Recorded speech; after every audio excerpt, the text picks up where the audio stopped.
Hey there, my name is Steve, or Big Sexy. I respond to both, and I'm here to talk to you about the Marvel movie marathon experience. First of all, a little bit about me. Again, my name is Steve, and I recently took early retirement. I worked for the number one retailer in the world for over 25 years, so now I'm enjoying my time off and enjoying life. I'm also a musician. I am a vocalist. I've worked in and around the local live rock music scene near Dayton, Ohio, for a couple decades now. Recently, it's slipped away from me a little bit, but now that I have extra time, I'm putting my focus back into that, back into getting on stages and singing the hard rock, heavy rock music that I love. As far as the MCU goes, I have seen every Marvel Cinematic Universe movie at least twice, several of them 3 and 4 times or even more.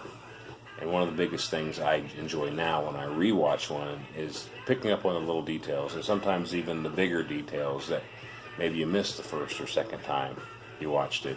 It could be an object, something in the background, something somebody says, and you see that again and you realize, hey, these movies tie together and they're going somewhere together. So still, when I watch one, I get the goosebumps, I get the chills, I get the excitement, and always just a little bit more of enlightenment from one movie to the next. The other thing is the production. That big production that makes things going on the screen so much bigger than life. It makes the superheroes really super, right? And be it sound production, lighting, effects. And it's just like in the local rock scene. For me, we've had great sound technicians, lighting engineers that make those guys on stage heroes as well. It makes them bigger than life. And I have a great appreciation for that because it takes guys behind the scene to do that. So kudos to those people. The characters, it's hard for me to say I have a favorite. I could name off a handful real quick. Love the Hulk. Thor is awesome. He's a badass. Even without the hair now, right? And speaking of badasses, Black Widow, definitely. But there's two that I relate to on a personal level. The first one would be Iron Man.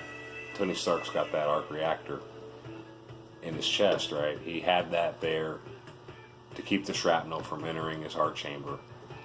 Therefore, he stays alive. I got a pacemaker about 2 years ago. Got the scar to prove it. It's there. It's pacing, keeping me at a healthy heart rate, keeping me alive, allowing me to maintain a great quality of life. So that's my personal association to Tony Stark. The other one is Captain America. So with my heart issues, not knowing myself and my cardiologist not knowing for several years why my heart was behaving the way it was, why I had to have several procedures and surgery and ultimately a pacemaker, now starting at the age of 38, it was a mystery to them. Well, what they didn't know, what I didn't know until I saw a genetics doctor, was that I have a rare genetic disease, and it's called Fabry, and it is an enzyme deficiency disorder. Had it my whole life, again, just didn't know it, but it is the long-term effects of that disease that began to affect my heart. And without treatment, it would begin to cause other major organs to fail. So now I'm receiving treatment, ERT treatment, is enzyme replacement therapy for the missing enzyme that my body does not have. And I receive that via an IV infusion every 2 weeks. Been doing it for about 6 months. I will do it for every 2 weeks the rest of my life. And just started doing it from home, which is really cool. And that is my IV pole right there. And what I get in that IV bag is what I call my super serum. Again, it maintains a great quality of life for me, and it makes me a superhero, even if it is in my own mind. So that's my story. You can find me on social media. My main source is Facebook. I'm a huge Facebook person. Not only do I have my own personal page, but I have been the administrator for a couple of the bands I've worked with. I'm also on Twitter. I just restarted that account. It's new to me again. That's where you find me. So look for me on Facebook. It is facebook.com/Steve's Garage. That's STEVEGRGE. Thank you for listening. Thank you for hearing my story. Have a great day.